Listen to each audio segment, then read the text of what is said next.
Hari pertama masuk sekolah elit, si tuan udah asli langsung mau bikin gebrakan. Pas lihat Vincent lagi asyik diskusi bisnis bareng teman-temannya, dia langsung nyamperin dengan kepedean tingkat dewa dan menyela, aku ini tuan muda asli Sterling yang baru kembali. Vincent cuma anak yang tertukar di rumah sakit. Sekarang dia balik ke keluarga fans yang miskin. Bisnis apa coba yang bisa dia tawarkan? Kalau mau kerja sama, harusnya sama aku. Mereka semua langsung melotot heran seolah dia itu alien aneh. Sesaat kemudian, Leo langsung tertawa sinis memecah keheningan. Kamu gak malu ya? Soalnya aku yang malu setengah mati melihat tingkahmu. Sontak seisi kelas langsung meledak tertawa. Mereka sudah belajar di Akademi Saint Flora selama 2 tahun dan baru kali ini melihat drama murahan klise terjadi di dunia nyata, mereka sudah sekelas sejak SMP. Vincent punya insting bisnis tajam, modal besar, dan koneksi luas. Hampir semua orang punya proyek sampingan yang terhubung dengannya. Mereka selalu bercanda, kalau sekarang tidak jadi mitranya, dia pasti bakal jadi saingan bisnis terberat mereka nanti. Sebaliknya, Theodore cuma menang merek pentreng, tapi isinya kosong melompong. Tawa mereka bagai tamparan tak kasat mata di wajah Theodore, membuat pipinya merah padam menahan malu. Vincent fans, desisnya, apa kamu pikir dilindungi karakter figuran begini bikin kamu hebat? Jangan lupa, Sterling itu keluarga kelas atas. Karena kamu didepak, kamu cuma pecundang ampas, kamu bakal di bawah kakiku selamanya. Vincent perlahan menutup pulpennya dan merapikan dokumennya. Kamu cuma pengen dianggap, tapi karena nggak bisa, malah ngamuk ke aku, kata Vincent tenang. Mereka mau berteman karena aku nggak pakai kekayaan keluarga atau menyogok orang pakai air mineral demi pamer. Theodore gemetar murka. Aku ini Sterling asli tahu. Kamu tahu tidak kalau Pure Drop yang kamu minum itu kena skandal kontaminasi logam berat tahun lalu? Wajahnya merah padam dan matanya menajam. Oh, benar juga kata Vincent. Seolah baru ingat sesuatu. Dia melirik jam tangan di pergelangan Theodore sambil tersenyum sopan.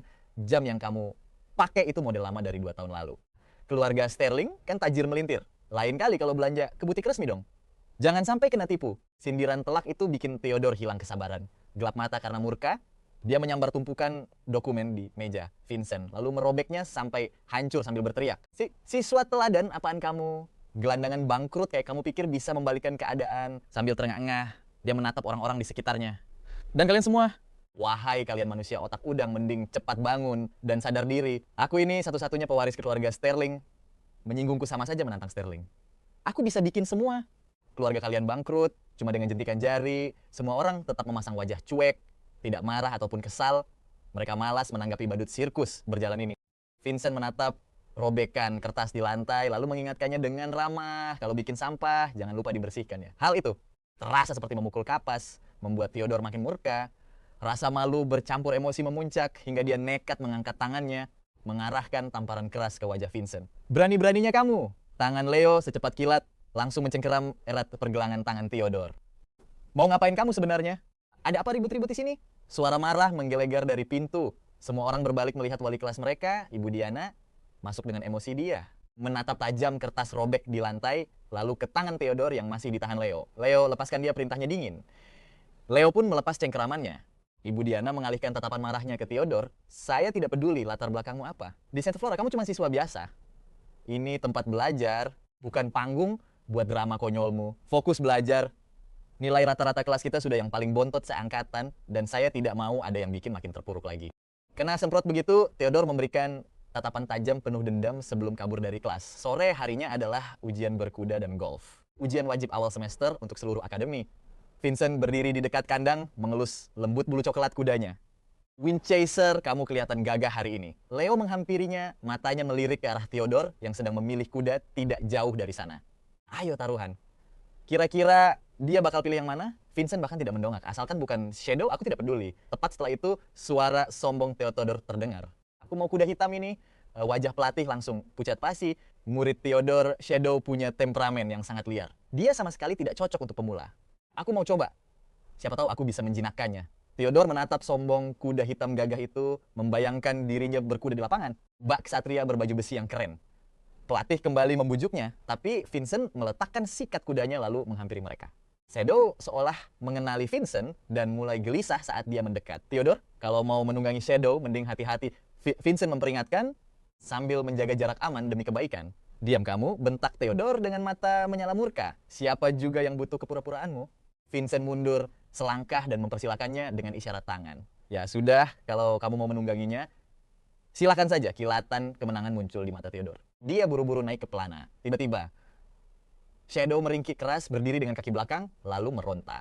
Sebelum Theodore sempat duduk dengan benar, dia langsung terlempar ke udara dan jatuh tersungkur di lumpur. Dia berguling beberapa kali, membuat rambut klimisnya penuh rumput dan tanah kotor. Kerumunan spontan terkesiap yang dengan cepat berubah jadi tawa tertahan. Wajah Theodore merah padam.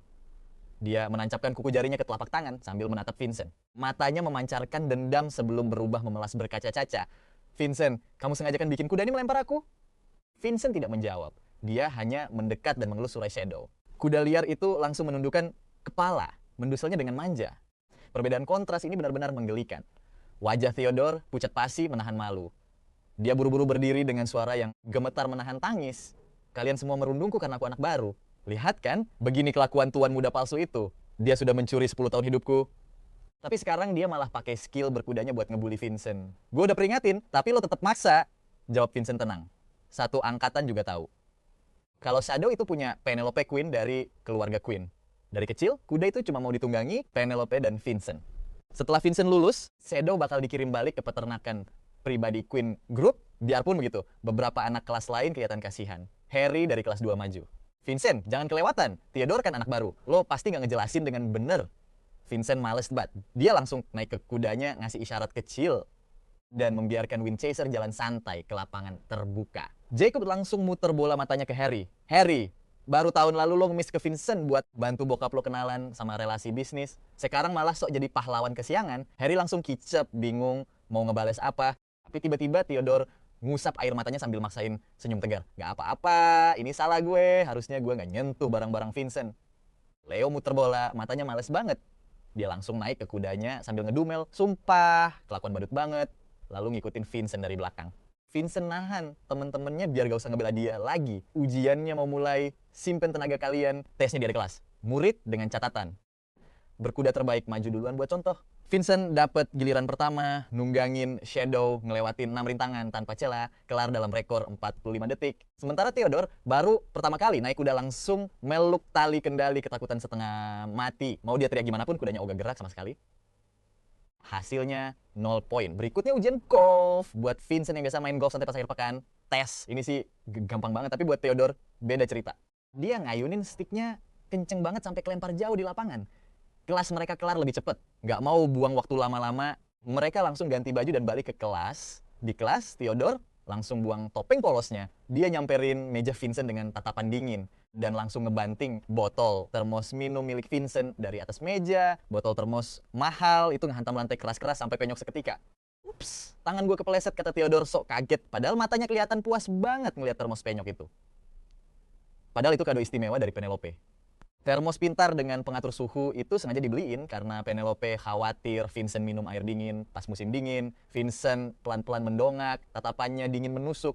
$28.000. Tunai atau transfer? Theodore mencibir. 28.000 buat botol rongsok gini? Mau nipu? Ya, lo udah gila karena miskin? Lo masih pikir lo pewaris kaya? Harry langsung nyamber setuju. Bener, Theodore itu tuan muda asli keluarga Sterling. Lo tuh cuma barang palsu. Nggak usah sok keras. Vincent nggak peduli, dia membungkuk ngambil termosnya, ngusap bagian yang penyok, lalu bicara dengan nada tenang yang mengerikan. "Harry, bulan lalu lo ngemis ke gue buat bantu bokap, lo dapet proyek Tantich. Seingat gue kontraknya belum ditandatangani kan?" Harry ciut kena tatapan Vincent, tapi cepet-cepet sok tenang. "Lo cuma barang palsu, udah ditendang dari keluarga Sterling. Nggak usah sok punya kuasa." Vincent nggak mau buang waktu lagi. Dia langsung ngambil HP-nya, nyari nomor kontak, dan ngirim 2 pesan singkat ke manajer proyek Tantich. Theodore mendengus bangga. "Lihat kan Vincent, mereka lebih milih dengerin gue daripada peduli sama lo. Ini level lo yang sebenarnya." Cuma gembel miskin yang gak punya apa-apa buat dipamerin. Pas dia selesai ngomong, suara galak kedengeran dari koridor. "Sumpah, sampah masyarakat banget." Seketika suasana kelas langsung hening. Semua nengok ke pintu, ngeliat cewek berambut pirang yang menawan berdiri di sana. Tangannya masuk saku, satunya lagi megang kotak kue mewah. Wajahnya kelihatan jijik banget. Chloe jalan, masuk dengan anggun. Bunyi hak sepatunya kedengeran jelas banget di lantai. Matanya natap Harry dan Louis kayak natap roti basi.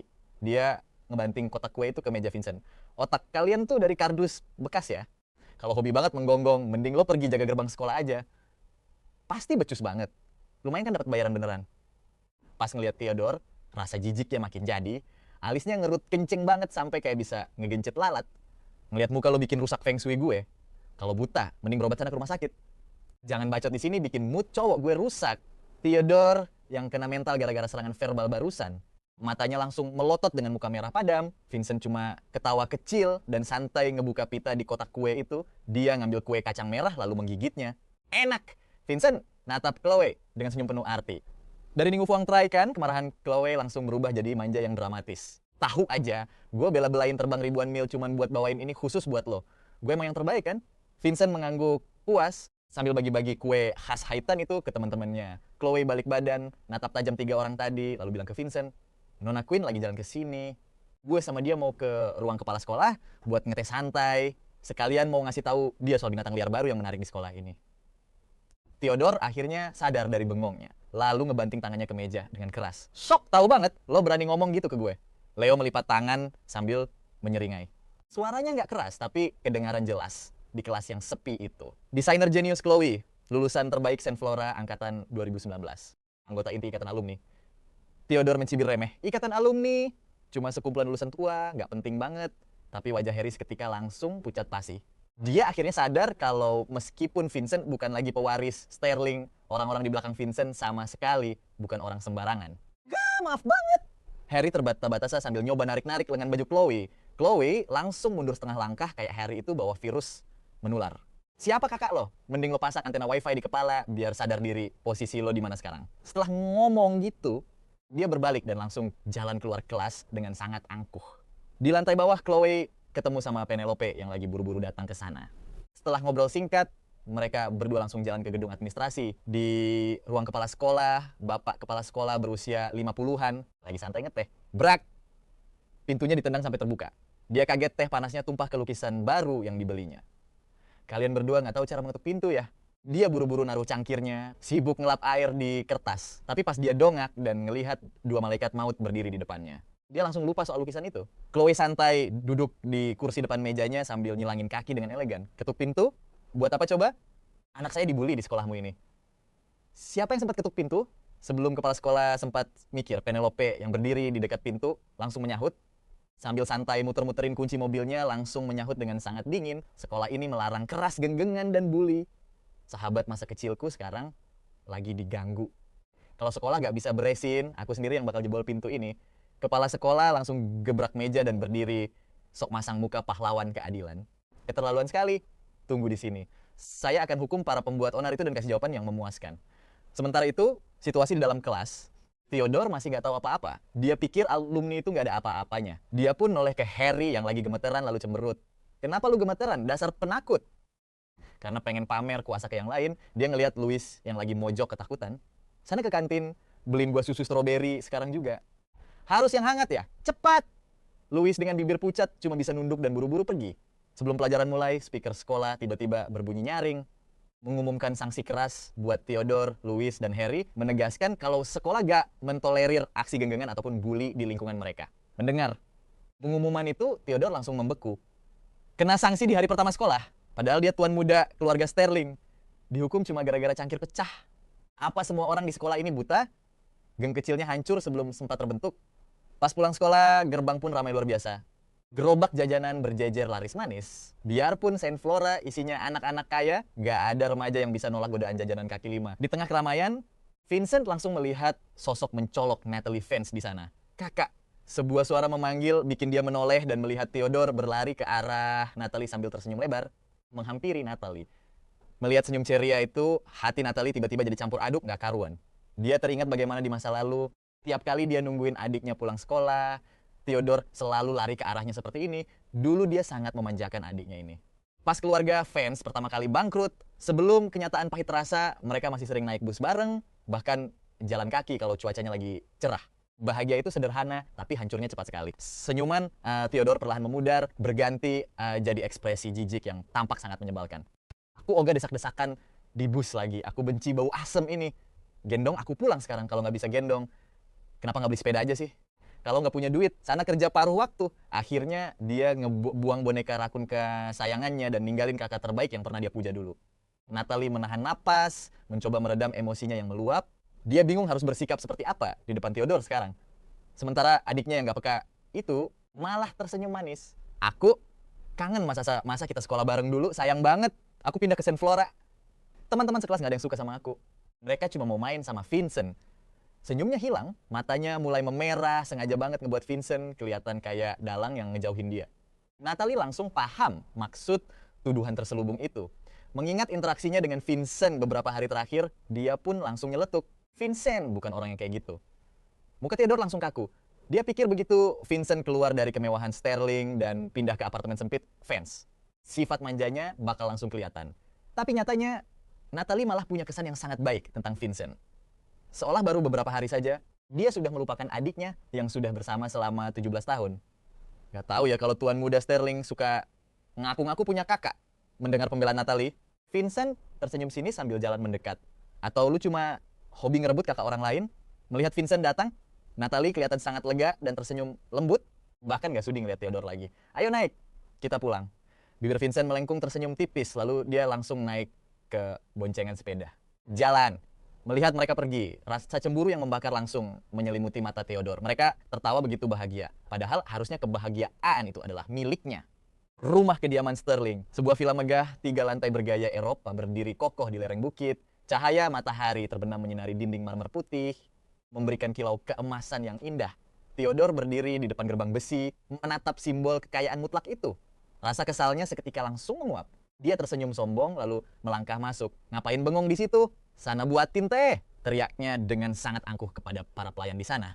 Bibi Luang membungkuk pelan. Baik tuan muda. Dia buru-buru ke dapur. Sejak tuan muda asli ini kembali, setiap kali nyonya dan tuan pergi, seisi rumah rasanya kayak berjalan di atas es tipis. Dia orangnya pemilih, gampang marah, suka ngelempar barang, dan hobi ngeriakin pelayan cuma gara-gara masalah sepele. Bibi Luang mendesah pelan sambil menyeduh teh. Lama banget sih. Suara teriakan marah Theodore menggelegar dari ruang tamu. Karena kaget setengah mati, teko teh hampir saja lepas dari tangannya. Dia buru-buru membawa nampan itu keluar. Theodore tampak bersandar malas di sofa sambil mengetukkan jarinya. Dia menyeruput sekali, lalu langsung melempar cangkirnya tepat ke kaki Bibi Luong. Sampah apa ini? Rasanya kayak air cucian piring. Cipratan teh mendidih mengenai tangannya. Seketika membuat kulitnya memerah. Dia meringis menahan sakit, tapi nggak berani mengeluh sedikit pun. Dia cuma bisa menunduk pasrah dengan tangan gemetar. Maaf, tuan muda, saya akan segera buatkan teh yang baru. Dia berlutut gemetar sambil memunguti pecahan keramik. Ada keributan apa ini? Suara berat seorang pria menggema dari arah tangga. Theodore seketika membeku. Dia mendongak, wajahnya langsung pucat pasi. Ayah, kenapa sudah pulang? Richard Sterling dengan setelan jas super rapi melangkah turun dari tangga Spiral Sprawl. Wajahnya tampak sangat menyeramkan, tatapan matanya yang setajam silet penuh amarah tertuju pada Theodore. Dia mendekat lalu langsung menampar wajah Theodore keras-keras. Plak! Lihat dirimu. Apa kamu masih punya harga diri sebagai pewaris keluarga elit? Bikin ulah dan kena hukum di hari pertama sekolah. Kamu benar-benar sudah bikin malu nama besar keluarga Sterling. Berbanding terbalik dengan suasana dingin mencekam di rumah Sterling, apartemen kecil, keluarga fans justru serasa sangat hangat dan penuh tawa ceria. Seluruh keluarga itu ngumpul di meja makan, saling bagi-bagi makanan enak ke mangkok masing-masing. Sepasang paha ayam bahkan dioper ke sana kemari.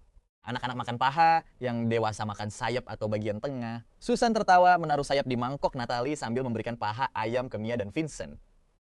Makasih ibu, Natalie bilang, kelihatan jauh lebih bahagia dari biasanya. Mungkin karena ketemu Theodore lagi bikin dia, akhirnya bisa merelakan masa lalu. Melihat paha ayam di mangkoknya, rasa hangat langsung muncul di dada Vincent.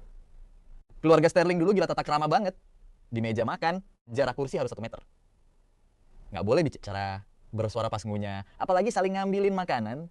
Richard jarang pulang, jadi biasanya Vincent makan sendirian dalam kesunyian. Tapi keluarga fans beda banget. Semua orang saling berbagi makanan lezat, makan sambil ngobrol seru dengan penuh tawa. Padahal mereka harus berdesakan di apartemen sekecil, kurang dari 70 meter persegi, suasananya penuh kebahagiaan tulus. Beginilah rasanya rumah yang sebenarnya. Biasanya kalian anak-anak sekolah dan ayah narik taksi online. Ibu mau mulai bisnis kecil-kecilan. Susan bilang sambil menggosok kedua tangannya dengan agak gugup. Sekarang ibu cuma kerja serabutan.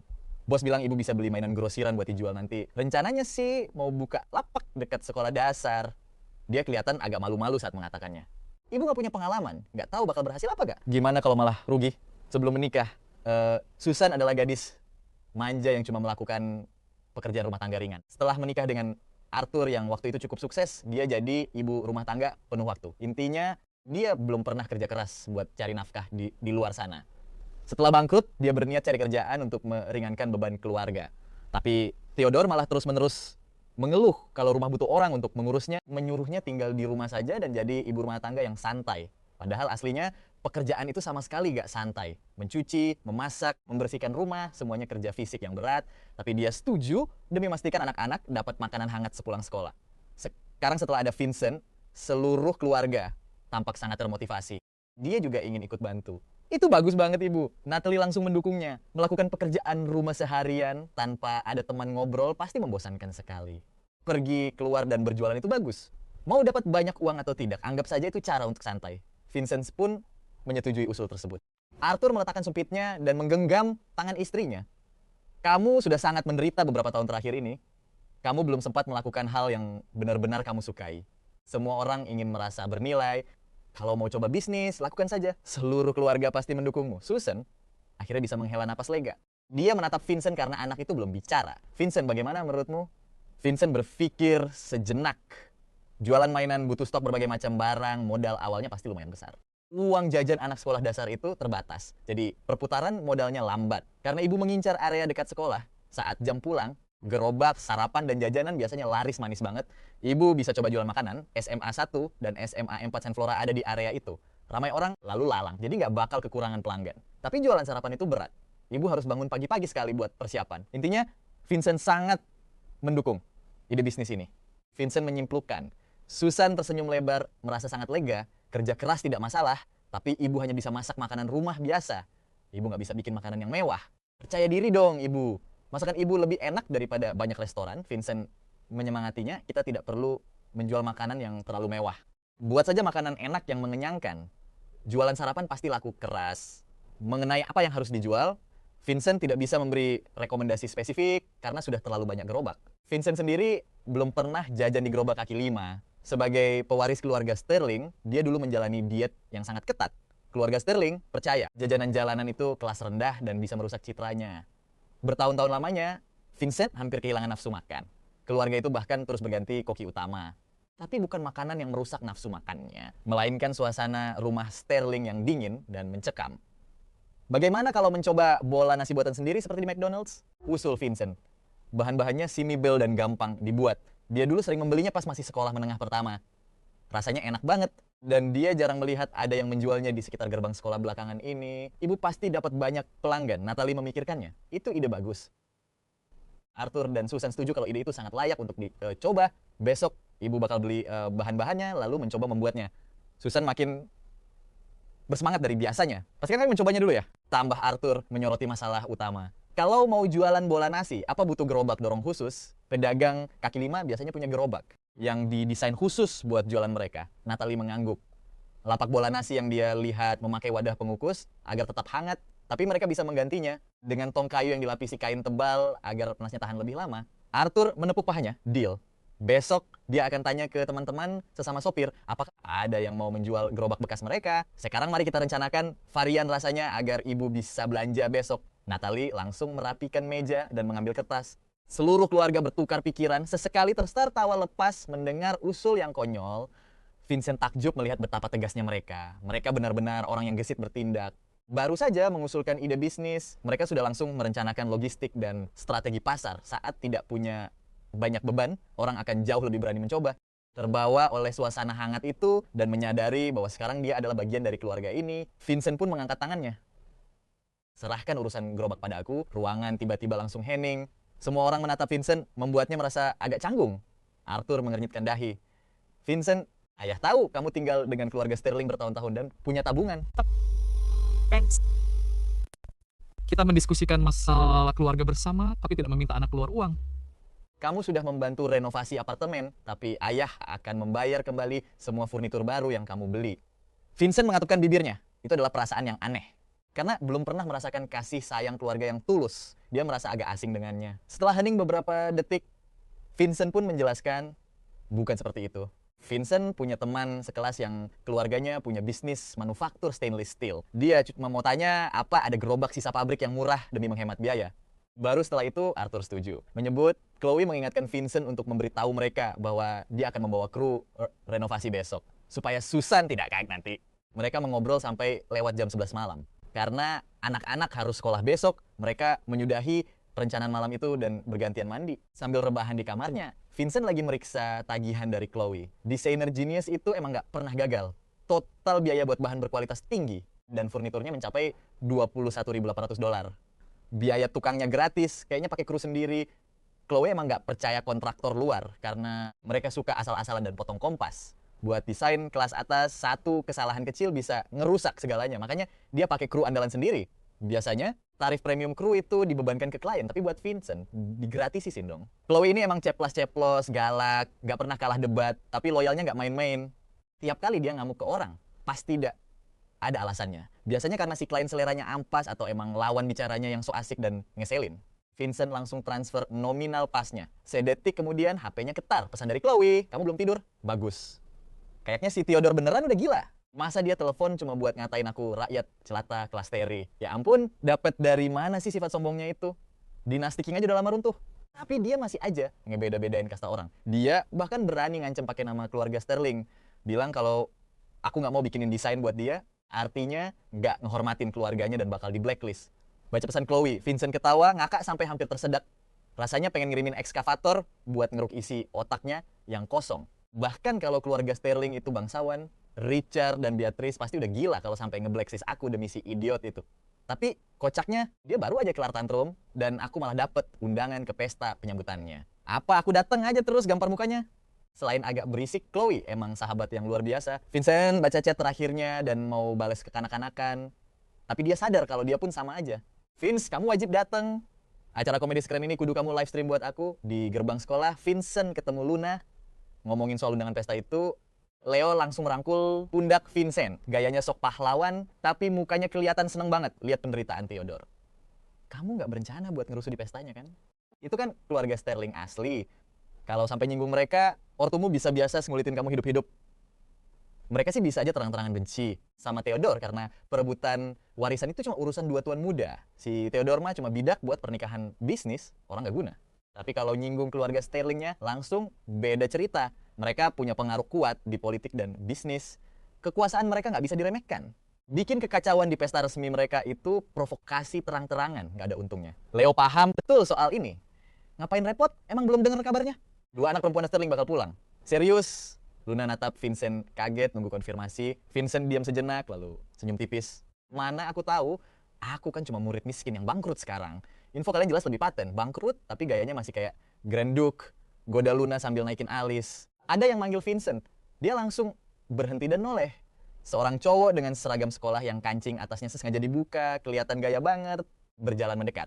Spencer ngeliatin tulang selangka Leo yang kelihatan dengan tatapan tajam, kayak pengen ngerobek bajunya. Kamu nggak pernah belajar cara ngancingin baju ya? Gak usah ikut campur. Balas Spencer ketus ke Leo, lalu noleh ke Vincent. Lukisan yang kamu kumpulin menarik juga. Aku mau beli hak pakainya. Vincent terkekeh, ikutan aja lelang sekolah. Gak jamin juga pelukisnya bakal ngasih izin buat komersil, walau kamu berhasil beli lukisannya. Gampang, tinggal aku beli aja dari kamu, ucap Spencer santai. Seolah dia cuma beli roti lapis, bukan aset bernilai jutaan dolar. Walau cuma lelang amal sekolah, dan bukan mahakarya dunia, lukisan Vincent yang berjudul Ocean of Dust dapat juara 1. Harga awalnya aja di atas 5 juta. Kalau Spencer mau bayar, Vincent nggak punya alasan buat nolak. Sebenarnya itu lukisan adekku, kamu ngomong sama aku aja. Ntar aku minta dia tanda tangan. Spencer emang udah tahu kalau bukan Vincent yang melukisnya. Gimana transaksinya? Aku bakal bikin draft kontrak dan nemuin ortumu. Takut aku tilep komisinya, canda Vincent. Spencer mengangguk serius. Tepat sekali, aku bakal bikin draftnya dan kirim ke kamu. Vincent setuju, lalu Spencer masuk kelas duluan. Tiba-tiba terdengar suara Theodore. Orang tuaku bakal ngadain pesta buat ngenalin aku secara resmi sebagai pewaris Sterling. Aku belum punya banyak teman di lingkaran ini. Kuharap kalian semua bisa datang. Melihat mereka masuk, Theodore tersenyum cerah. Vincent, kamu harus datang juga ya. Bakal banyak makanan enak loh.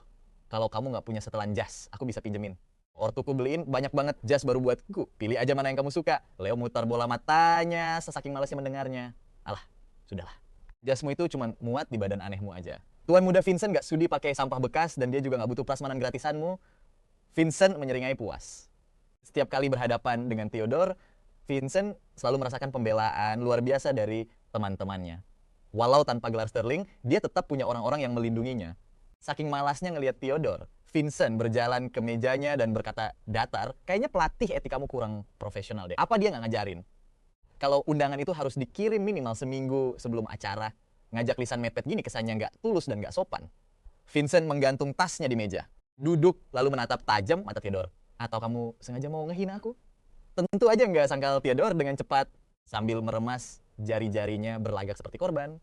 Aku cuma lihat keluargamu sekarang miskin dan kasihan sama keadaanmu. Makanya aku mau mengundangmu biar kamu bisa minta maaf ke orang tuaku. Nah, aku yakin mereka mau menerimamu kembali. Vincent tertawa dingin mendengar itu. Leo langsung emosi. Kamu udah gila ya? Minta maaf buat apa? Emang apa salah Vincent? Theodore langsung bungkam, menunduk dengan mata yang mulai berkaca-kaca. Leo benci banget sama drama sok suci ini. Padahal Theodore yang mulai cari gara-gara, tapi malah berlagak jadi korban. Akting polosnya itu ampas banget. Sampai orang awam pun bisa langsung tahu kedoknya. Apa dia pikir para pewaris kalangan atas itu matanya pada buta? Louis pun gak mau melewatkan. Kesempatan buat cari muka ke keluarga Sterling. Dia maju membela Theodore di depan Leo. Theodore kan cuma niat baik, khawatir sama kondisi hidup Vincent. Kenapa kamu malah nyolot gitu? Niat baik? Leo mencibir sinis. Kayaknya dia butuh sadar diri deh. Emang ada yang nanya kalau Vincent mau balik ke Sterling? Dia ngambil keputusan sepihak seolah dia yang paling berkuasa. Mulut Louis mengangat tanpa bisa berkata-kata. Jauh di lubuk hatinya, dia tahu Theodore cuma akting. Tapi beda sama Leo, si pewaris tunggal keluarga harmonis. Louis punya banyak saudara dan gak ada jaminan dapat warisan. Masa depannya cuma bakal jadi pion pernikahan, bisnis politik. Louis sih santai aja dan sekarang lagi sibuk nyari target cewek raya. Kalau bisa nikah sama salah satu putri keluarga Sterling, hidupnya bakal auto makmur. Makanya dia milih ngekor sama Theodore. Theodore itu bego banget soal politik kelas atas. Dan orang bodoh tuh paling gampang disetir. Vince tahu banget rencana busuk Louis, tapi dia nggak peduli. Rencana licik orang lain bukan urusannya. Asal nggak nyenggol dia aja. Lingkaran sosial elit ini emang rumit. Siapa tahu kalau orang buangan hari ini bakal bertahta di puncak piramida besok. Gak usah berisik, ucap Vince, memecah ketegangan. Dia nggak mau Leo nyari musuh demi belain dia. Vince menatap Theodore lalu menegaskan, inget dua hal ini. Pertama, gue nggak ada niat sama sekali buat balik ke keluarga Sterling. Kedua, gue nggak tertarik main drama pewaris asli versus palsu lo yang receh banget. Selama lo gak ganggu hidup gue, kita bisa damai. Tapi kalau berani lewatin batas, kita lihat aja apa. Keluarga Sterling beneran bisa ngelindungin lo. Jantung Theodore langsung berdegup kencang. Dia menatap Vince gak percaya. Menghadapi tatapan Vince yang super tenang tapi tajam itu, dia beneran gak habis pikir. Kenapa Vince yang udah dibuang dari keluarganya masih bisa sesantai itu tanpa rasa minder? Satu kelas bahkan masih belain dia. Masih manggil dia bos Vince. Dan sekarang dia malah berani nantang keluarga besar Sterling. Dari mana rasa percaya diri tingkat dewa ini berasal? Apa Penelope? Gimana kalau Penelope nggak dukung dia melihat Theodore menatap Vince dengan pandangan penuh perhitungan? Luna langsung duduk santai di meja sebelah Vince, lalu menyindir. Gak usah mikir keras, nanti otak lo korslet dengan otak burung lo itu keajaiban banget kalau lo paham. Kita aja yang udah kenal Vince sampai 10 tahun. Nggak tahu seberapa OP kekuatan asli di belakangnya. Yang kita tahu, tiap kali butuh hal aneh atau barang mustahil didapet, dia selalu punya cara ajaib. Mungkin koneksi pribadinya nggak setua keluarga Sterling, tapi kalau semuanya digabungin, dinasti Sterling di puncak piramida pun bisa dia hancurin suatu hari nanti. Kalau mau bertahan hidup di lingkaran ini, mending lo belajar cara baca situasi. Suara Luna terdengar santai tapi nusuk. Leo sendiri nggak minat menceramahi Theodore. Dia cuma mau cowok itu berhenti ganggu sohibnya. Leo langsung menyahut singkat, setuju banget Theodore. Menggertakkan giginya, matanya menyala penuh amarah. Akhirnya dengan rasa dendam membara, dia langsung kabur keluar kelas. Theodore panggil Louis pura-pura cemas, sambil bersiap buat ngejar cowok itu. Vince langsung menghadang jalannya, bikin Louis melotot tajam ke arahnya. Vince cuma tersenyum tipis. Kalau mau ngehasut orang, harus pinter milih momen pas mereka lagi lemah-lemahnya. Louis mematung, paham maksud Vince. Dia menatap Vince dengan waspada. Lo bantuin gue. Vince cuma menggigitkan bahu. Gue gak pernah ngelakuin hal yang gak menguntungkan buat gue. Lo sama dia gak ada nilainya buat gue, tapi semoga sukses deh. Louis menggigit bibir. Gue paham. Dia pun pergi menyusul Theodore. Setelah mereka hilang, Leo meregangkan badannya. Nah, tontonan komedinya udah kelar. Dia ngambil sertifikat bersampul merah dari tasnya dan menaruhnya di meja Vince. Vince! Ini udah gue bikin mirip persis kayak yang lo minta. Keren gak? Jelek banget. Jawab Vince datar. Gue udah nyuruh orang bikin ulang, tapi belum dikirim. Vince mulai membolak-balik halamannya. Bahasanya standar, kualitas cetaknya mewah, minus stempel resmi sekolah aja. Ini kelihatan asli banget. Lumayan lah, makasih ya. Luna langsung mendekat karena penasaran. Bos, buat apa barang ginian? Mau nipu adik lo ya? Vince memasukkan sertifikat itu ke tasnya sambil tersenyum geli. Padahal umur baru 17 tahun. Tapi dia udah malsuin dokumen resmi buat bohongin anak kecil. Mengingat obrolan kemarin, Leo langsung paham Lo mau bilang ke adek lo kalau lukisan yang dia kasih menang lomba, terus lo pakai duit sendiri buat ngasih dia hadiah?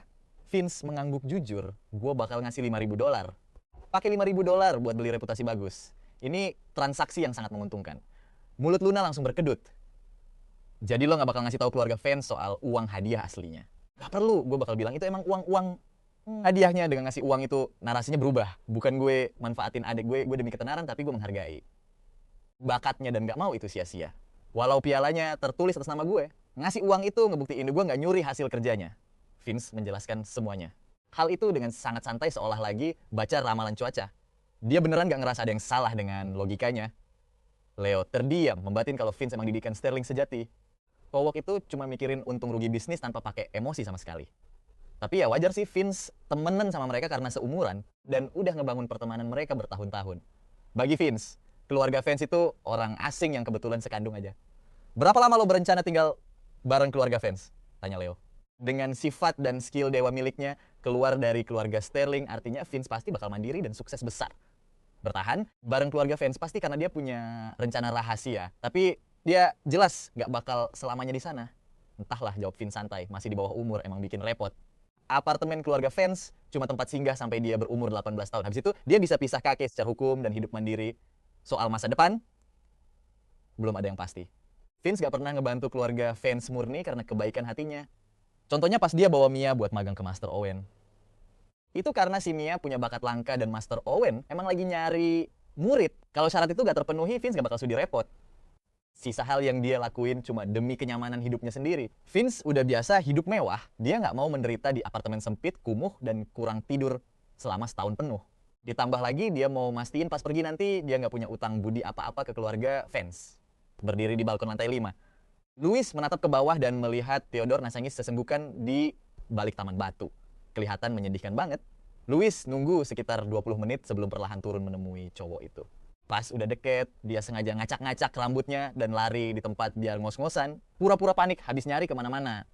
Theodore, ternyata lo di sini. Gue nyari lo kemana-mana. Theodore langsung buru-buru ngapus air matanya dan menatap Louis kaget. Kenapa lo di sini? Louis menghela napas, pura-pura jadi temen yang perhatian. Gue khawatir banget sama lo. Lo kabur gitu aja, mana bisa gue fokus belajar. Dapat perhatian tiba-tiba Theodore. Yang ngerasa nggak ada satu orang pun di pihaknya. Langsung nangis kejer, pertahanannya runtuh, dan air matanya tumpah deras. Gue cuma mau temenan sama semuanya. Siapa sangka mereka bakal sesinis itu sama dia. Louis menepuk pundaknya buat nenangin. Dari dulu emang begitu, selalu cari muka ke Vincent. Gue nggak tahan kelakuan mereka, makanya gue juga nggak punya temen deket. Theodore, kalau mau, gue bisa jadi temen lo. Mata Theodore langsung berbinar. Dia sesenggukan sambil mengangguk cepat. Sejak balik ke keluarga Sterling, dia nggak punya temen ngobrol. Orang tuanya sibuk terus. Dan kedua, kakaknya di luar negeri. Dan rumahnya cuma diisi pelayan robot sama anjing Doberman serem di belakang. Di sekolah, dia nggak punya temen karena dikucilkan. Nggak ada yang peduli sama penderitaannya. Apa? Dia harus curhat ke anjing? Louis memegang tangan Theodore dan berkata lembut, Theo, gue paham perasaan. Lo dari hidup biasa terus jadi pewaris keluarga elit, berarti lo harus belajar banyak hal baru. Tekanannya pasti luar biasa berat. Kalau lo merasa terpuruk, cerita aja ke gue. Gue emang gak bisa beresin masalahnya, tapi curhat itu ngebantu. Theodore meremas balik tangan Louis dengan penuh haru. Makasih ya Louis. Setelah terdiam sejenak berpikir, Theodore bertanya, Louis, semua orang miak Vincent. Apa? Karena cewek itu Penelope Quinn? Kemarin dia sadar Penelope gak ada di kelas, tapi semua orang segan banget. Hubungan antara Penelope dan Vincent emang rumit banget.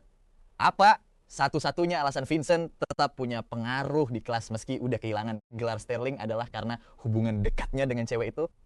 Faktanya emang begitu, tapi Louis gak tahu detailnya. Jadi dia menjawab seadanya. Vincent, Penelope, Leo, dan Luna udah kenal lama sekali. Persahabatan mereka bukan cuma soal untung rugi bisnis, apalagi Penelope. Di generasi mereka, cuma dia yang udah megang kendali bisnis keluarganya. Mereka teman masa kecil, meski gak resmi pacaran. Siapapun tahu hubungan mereka lebih dari sekadar teman. Leo pewaris tunggal, keluarga Leo warisannya aman. Mereka bertiga lebih dekat dibanding saudara kandung. Dengan Penelope dan Leo di belakang Vincent, meski dia jatuh terpuruk, nggak ada yang berani macem-macem. Ditambah lagi, walau Louis nggak ngomong, Vincent sebenarnya emang hebat banget sendirian. Theodore yakin kalau Vincent cuma sok keras karena berlindung di balik Penelope dan Leo. Penasaran, dia bertanya, apa keluarga Quinn sekuat itu? Louis menjelaskan kalau keluarga Quinn itu kelas atas setara Sterling dengan relasi bisnis yang sangat erat. Tapi orang tua Penelope kecelakaan tahun lalu dan masih dirawat. Penelope terpaksa ambil alih kerajaan bisnis keluarganya lebih awal. Ini bukan rahasia lagi di kalangan mereka. Dia jenius banget, lulus SMA langsung batal kuliah ke luar negeri demi ngurus Queen Group. Setahun belakangan, perusahaan nggak hancur, malah dikelola dengan sangat baik. Bahkan generasi tua pun segan dan memanggilnya Nona Queen. Mendengar hal itu, Theodore meremas bajunya sambil melamun. Keluarga Sterling dan Queen sangat dekat. Kalau Penelope jadi tunangannya, Vincent bakal kehilangan satu-satunya kartu as.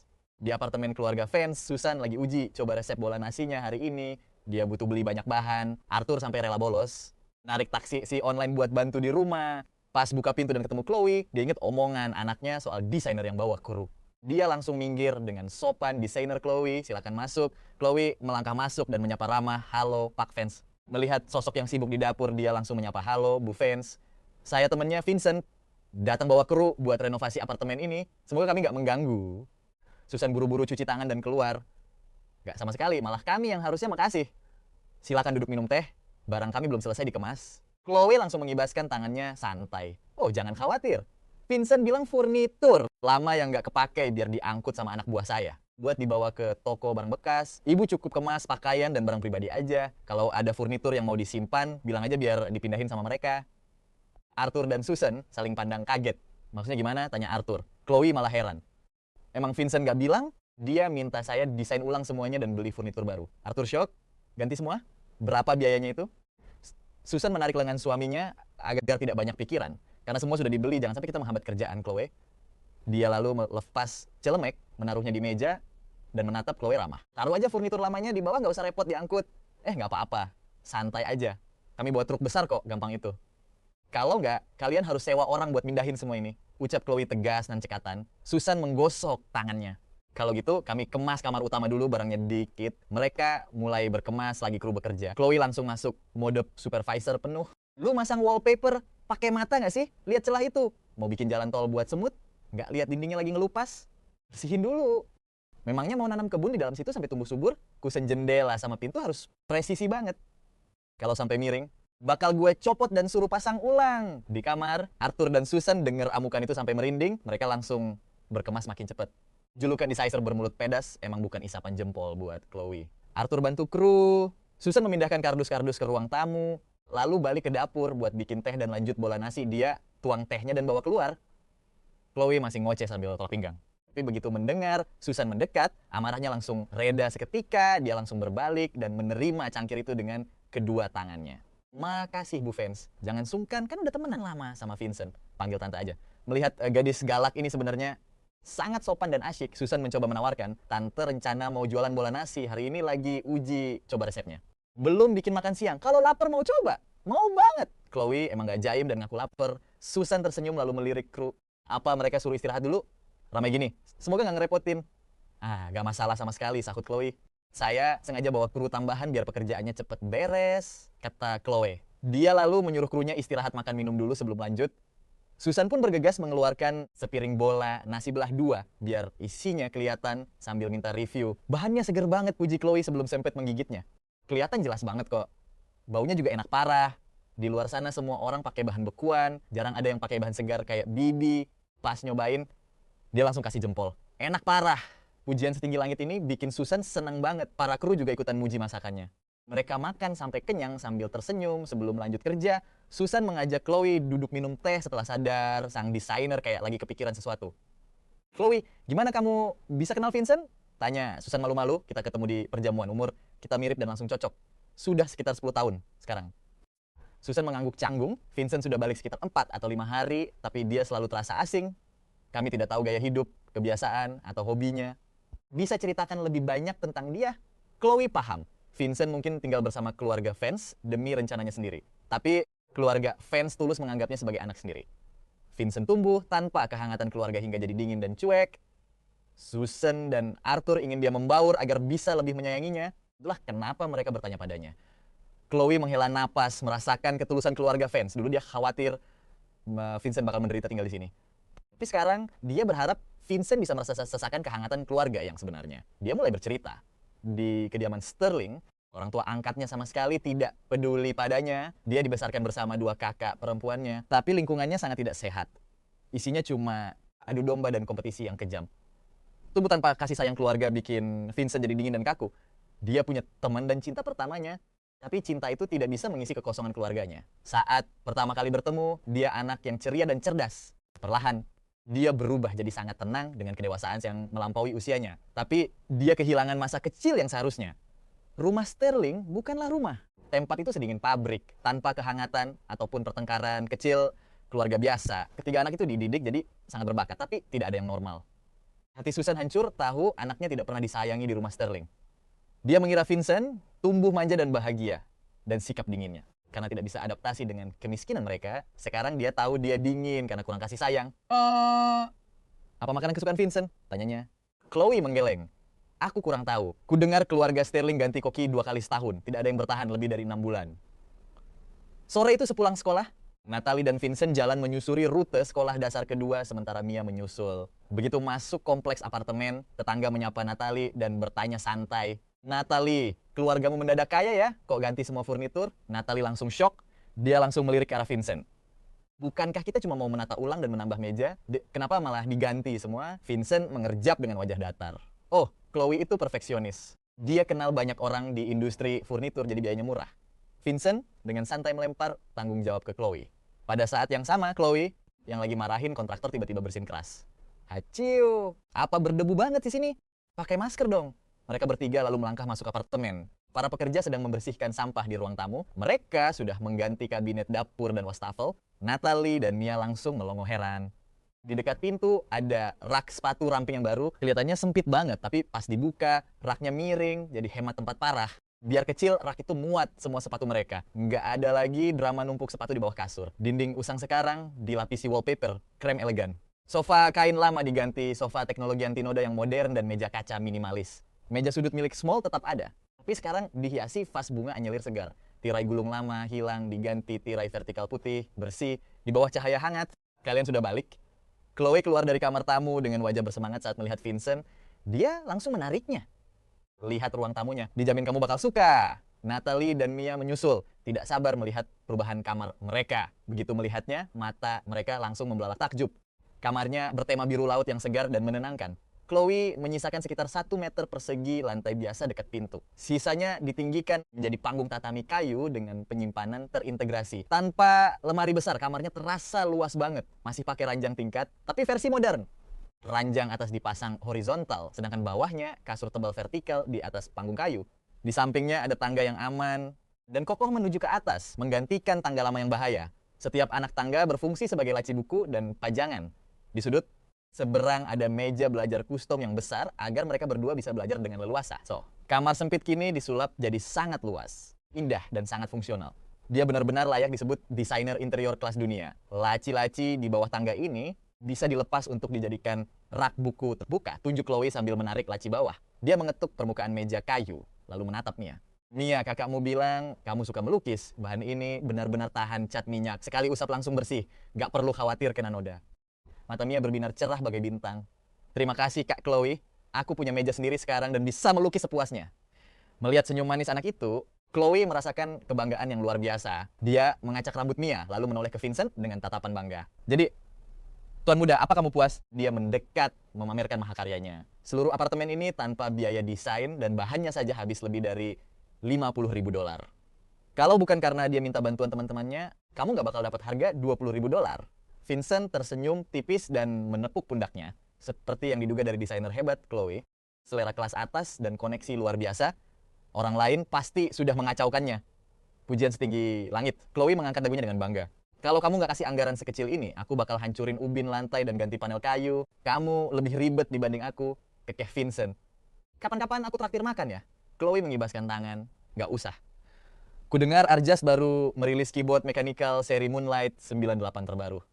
Kamu tahu maksudku kan? Menatap tatapan penuh harapnya, Vincent mengangguk. Paham, kasih aku waktu beberapa hari, nanti kukirimkan. Chloe pun bersorak gembira.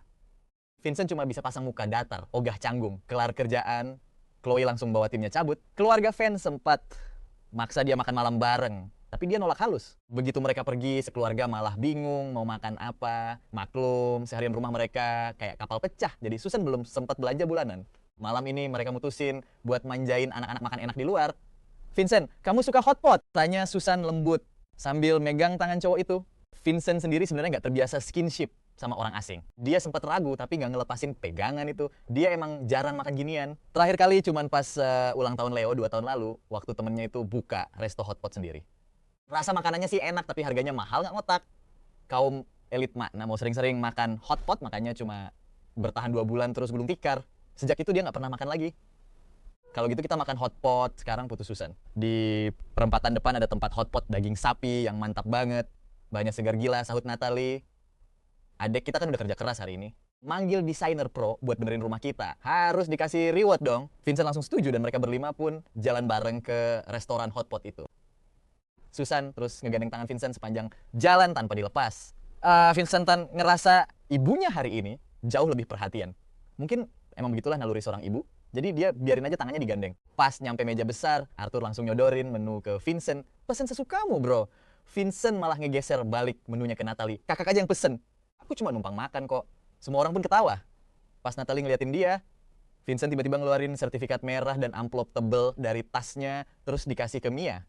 Saatnya ngeprank adik sendiri. Mia, lukisan yang kamu kasih waktu itu bagus banget. Aku daftarin ke lomba sekolah dan dapet juara 1.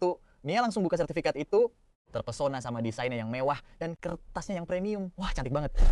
Iya, tapi karena didaftarin pakai namaku, sertifikatnya jadi atas namaku sendiri. Tapi uang hadiahnya semua buat kamu kok. Juara 1 lo bukan main. Serius? Coba Papa lihat. Arthur langsung ngambil sertifikat itu dari si bungsu sambil nyerahin amplop tebalnya ke Susan. Sertifikat dari Saint Flora emang beda kelas. Keren parah. Arthur kagum banget ngelihat kualitas cover sampai kertasnya. Sempet nge-stempel merahnya pakai bahasa Inggris. Tapi karena nggak paham, artinya dia nggak ambil pusing. Vincent sendiri tetap masang muka lempeng tanpa dosa. Ya jelas lah dia nggak bakal paham. Soalnya itu dialek India kuno. Vincent sengaja pakai itu buat jaga-jaga kalau ada yang iseng nerjemahin. Secara stempelnya kan palsu. Beruntung mereka ngedetail sekecil itu. Susan sampai mangap pas buka amplopnya ngelihat tumpukan uang tunai yang tebel banget. Gila, banyak banget ini. Dia jadi inget pas Natalie menang debat tingkat kota, hadiahnya cuma $500. Itu pun cuma voucher toko buku, mana ada yang ngasih cash segede gini. Vincent nyeruput, tehnya santai. Hadiahnya $5.000 kok, isinya anak sultan semua di Saint Flora. Duit segitu mah cuma recehan buat mereka. Karena nggak ada yang peduli soal uang, sekolah biasanya nggak ngasih hadiah cash. Makanya Vincent pakai duitnya sendiri biar kelihatan meyakinkan. Mata Mia langsung melotot. Kakak kedua, ini beneran buat aku semua? Iya, itu hasil kerja kerasmu. Vincent bohong tanpa ragu. Mukanya lempeng dan jantungnya nggak deg-degan sama sekali. Ngebual mah urusan gampang bagi dia. Wong, dia udah sering ngibulin 2 psikopat di keluarga Sterling. Kakak kedua, mending kakak aja yang simpen duitnya. Ucapnya bijak, kalau nggak pakai nama kakak, lukisanku nggak bakal bisa menang. Padahal aku ngasih itu cuma buat makasih, karena udah dikenalin sama Master Owen. Uang ini hak kakak. Vincent tertegun, menatap Mia lekat-lekat. Untuk sesaat dia nggak tahu harus ngomong apa. Tiba-tiba dikelilingi orang-orang yang tulus, dan nggak egois malah bikin dia salting. Susan memanfaatkan momen itu buat masukin lagi amplopnya ke tangan Vincent. Bener banget Vincent, kamu simpan aja. Kamu udah bantu Mia ketemu Master Owen, sekeluarga udah berterima kasih banget sama kamu. Megang amplop itu, otak Vincent langsung ngelak. Dia buru-buru cari alasan. Lukisan itu rencananya mau dilelang di sekolah dengan harga pembuka 5 juta. Nah, semua hasilnya bakal disumbangin ke yayasan amal atas namaku buat bangun sekolah di pelosok. Aku dapat nama baiknya, jadi Mia harus dapat cashnya.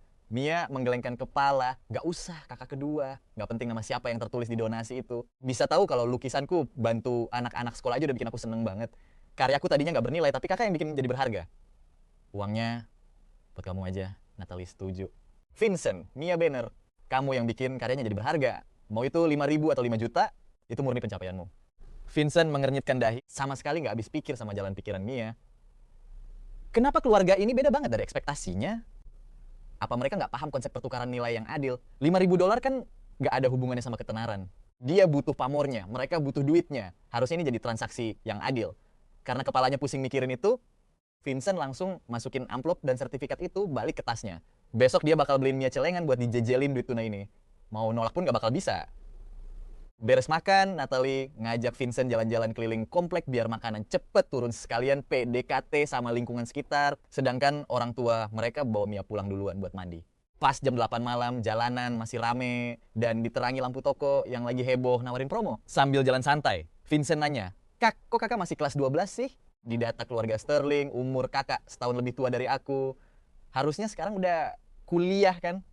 Kenapa malah buang-buang duit buat nunda kelulusan pas kondisi keuangan lagi seret begini? Natalie menunduk, sempat terdiam lama sebelum akhirnya tertawa getir meratapi nasibnya. Nanti kamu juga bakal tahu sendiri kok. Ucapnya pelan. Kamu tahu kenapa keluarga Vance bisa bangkrut? Apa ada hubungannya sama kakak? Natalie cuma mengacak rambut Vincent sambil tersenyum lembut. Dulu pas kakak kerja part-time di restoran barat, kakak gak sengaja nyinggung orang penting. Mereka balas dendam ke keluarga Vance dan akhirnya kita bangkrut. Waktu itu keluarga Vance sebenarnya kaya raya, tapi cuma sekelas orang kaya, baru belasan tahun. Jelas kalah saing sama dinasti bisnis sekelas kakap yang udah berakar di kota Kim. Makanya sejak SMP, Natalie rela ngabisin waktu liburan buat belajar nyanyi atau kerja serabutan demi bisa nyari uang jajan sendiri. Siapa sangka dia malah apes nyinggung orang yang salah. Theodore selalu nyalahin Natalie atas kebangkrutan itu. Katanya kalau dia nggak banyak tingkah dan diam aja, hal buruk ini nggak bakal terjadi. Setelah mereka kehilangan segalanya, Natalie benar-benar depresi berat. Theodore tiada hari tanpa maki-maki dan neriakin dia. Natalie nggak pernah ngelawan dan cuma bisa pasrah. Dia menghela napas dengan dada sesak. Emosi Theodore makin nggak terkontrol sampai main fisik. Dia didorong keras sampai kepalanya ngebentur lemari. Dokter sampai mendiagnosisnya kena gegar otak, padahal momen itu pas banget sebelum ujian masuk universitas. Biarpun nggak sampai kritis, dia terus-terusan muntah dan pusing parah sampai akhirnya gagal ujian. Ibu, ayah sama gurunya nyaranin dia buat ngulang setahun lagi. Jadi begitulah ceritanya. Vincent terdiam lalu bertanya apa? Natalie membenci Theodore. Natalie menunduk sedih. Dia tidak pernah menyalahkannya. Bagaimanapun, Theodore adalah adik yang sangat disayanginya selama 17 tahun. Hubungan keluarga memang tidak renggang dalam semalam. Tapi Vincent tidak menyangka Theodore pergi semudah itu. Sekarang dia paham arti tawa pasrah Natalie setelah 17 tahun. Pengorbanan tulus dibalas tusukan dari belakang. Dibanding kehilangan harta, dikhianati orang tersayang, rasanya jauh lebih perih. Natalie lalu menatap Vincent dengan tatapan hangat. Vincent, kita ini keluarga. Tidak perlu perhitungan untuk setiap hal kecil.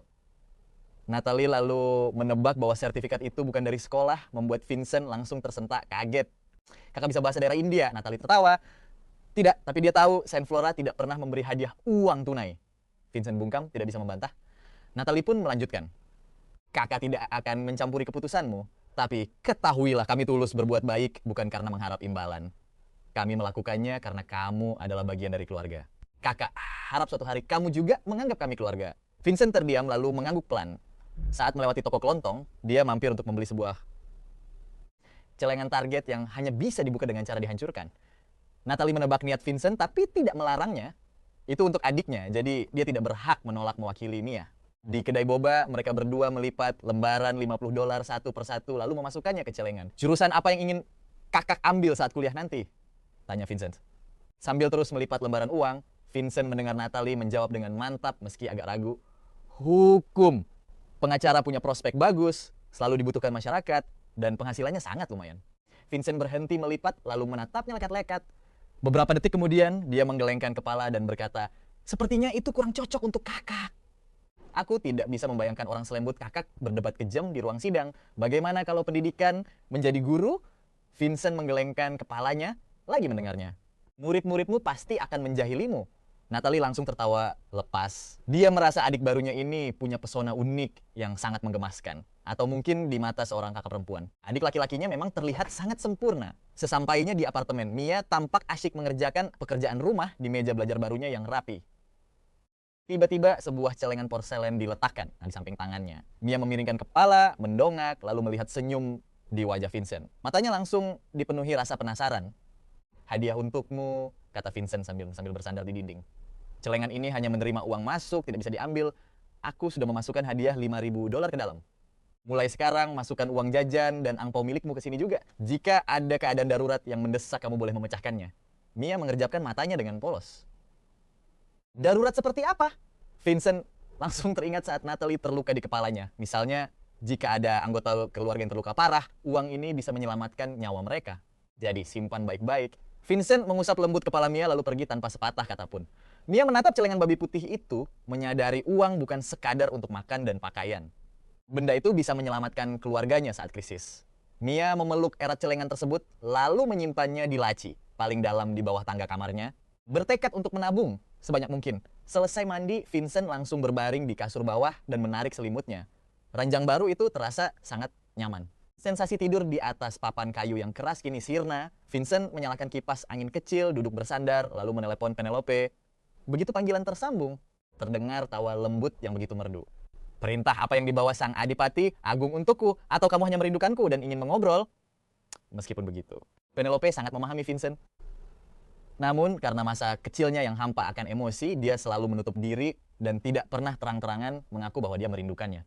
Biasanya jika ada urusan, Vincent langsung bicara. Menghubungi hanya untuk mengobrol berarti dia merindukannya. Penelope tertawa. Pipinya pasti langsung bersemu, merah merona.